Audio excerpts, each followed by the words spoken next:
Hey guys, I'm Kevin. You might know me as the sound guy at Rocket Jump Film School, but I've also storyboarded some of our shorts and shows. I'm going to share some of the basics about storyboarding with you today.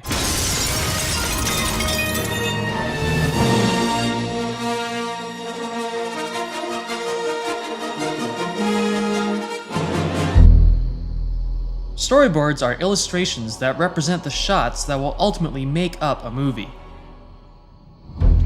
They allow you to build the world of your film before you actually build it. There aren't any strict exacting rules on how to do storyboards. Conveying information is what's important. Storyboards are ultimately a technical document, a tool. So it doesn't matter if you're a skilled illustrator or not. This can work just as well as this. Wait, You could take care of this. yes, no problem. Tell him to put it on my tab. Even if you struggle with perspective or can barely draw a stick figure, you can still convey what types of shots you want and their basic composition. Who storyboards? Typically, the director sits down with a storyboard artist to help articulate their vision.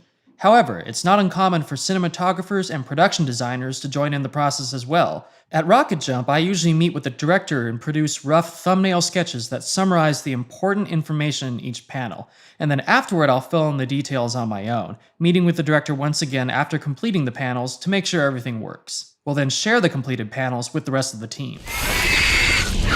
So let's break down the parts of a storyboard. The panel, or frame, is a rectangle that represents what the camera will see. Panels come in a bunch of different shapes. Pick a panel shape that matches your shooting aspect ratio. Square, widescreen, really widescreen. A person drawn really small in the panel is a wide or establishing shot. A big head taking up half the panel is a close-up. What an excellent day for an exorcism.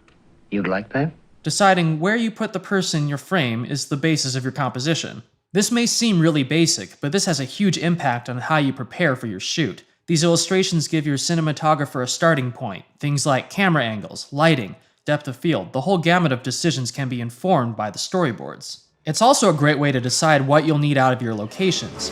Do you really need a giant bottomless pit?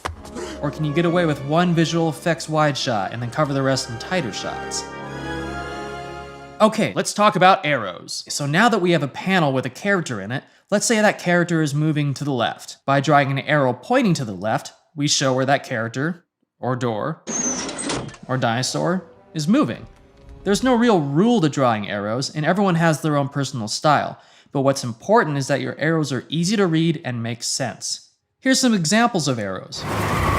Arrows for characters moving towards camera. Arrows for characters moving away from camera. This character's kneeling down, and this character's head is falling off. Arrows within the panel usually mean a subject is moving in the shot. Arrows around the edges usually imply some sort of camera movement. So here, the raptor lunges right, and the camera pans left. Now let's talk about camera movement.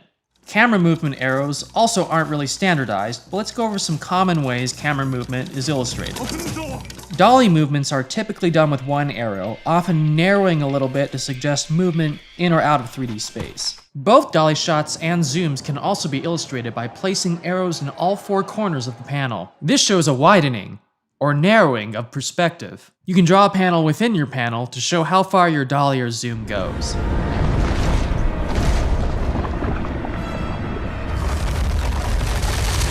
Clearly conveying information is key, so it's better to over-explain than to confuse people. Pans are often shown with an arrow on the side of the panel, either pointing to the left or to the right. Tilts up and down are done much the same way, except with the arrows at the top or bottom of the panel. You can also elongate the panel to fit the entire shot in a single drawing. Since this can get a little confusing, it's okay to make a note indicating whether or not the shot is tracking versus panning or dollying versus zooming, because arrows are often used the same way in both instances. You can make your notes beside the panel or in the arrow itself. Sometimes you'll need more than one drawing to illustrate what's happening in a single shot, especially if it's a really complicated action or camera movement. When you take panels with angle, composition, on-screen movement, and camera movement, and then combine these panels into a sequence, you have the foundation of your movie.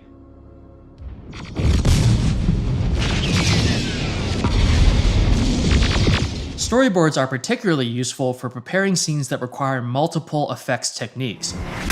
For this scene from Truck Flipper vs. Bus Puncher, we used storyboards to decide what was going to be stunts, what was going to be practical on-set special effects, what was going to be green screen, and what was going to be CGI, based on exactly what kind of action was needed in each specific shot. Without planning ahead, a scene like this would have been impossible to shoot in the amount of time we had available.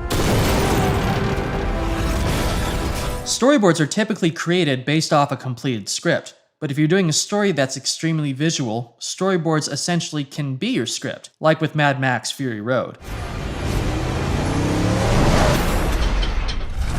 Since it's such a visual film, the beats were more effectively planned out with pictures than with text on a page. While this is an extreme example, this holds true for preparing all visually complex scenes. There's also plenty of other alternatives to storyboarding. Stanley Kubrick used actual photos from his location scouts to find his compositions. It's also worth mentioning that filmmakers who've adapted comics and graphic novels often use the original artwork essentially as storyboards for the final film. You can make animatics of your sequences on your computer to include motion and timing. You can also videotape your previs, which is really useful for complex action.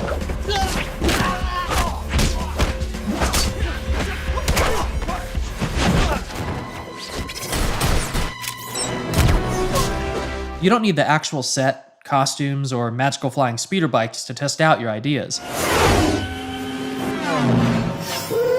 In the original Star Wars, George Lucas used real World War II documentary footage to help pre-visualize the space battles. Here they come!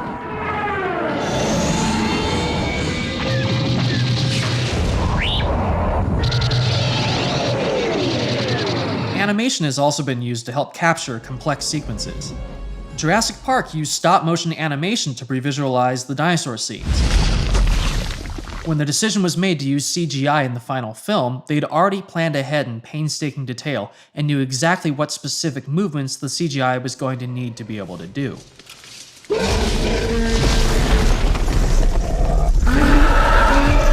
By the time Peter Jackson did the Lord of the Rings trilogy, digital technology had developed to the point where they were able to motion capture the cave troll sequence, and then move a digital camera around in 3D space to pre-visualize the entire scene in a virtual setting.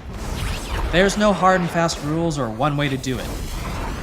But the ultimate goal is planning and clear communication. So whatever tool is going to help you prepare and share your vision the most, use it. It'll pay off when you get to set, and will help empower you to make the best film possible. If you have any questions or would like to share some of your own storyboards, please visit our forums. I'll see you next time, guys. Hope you didn't get bored.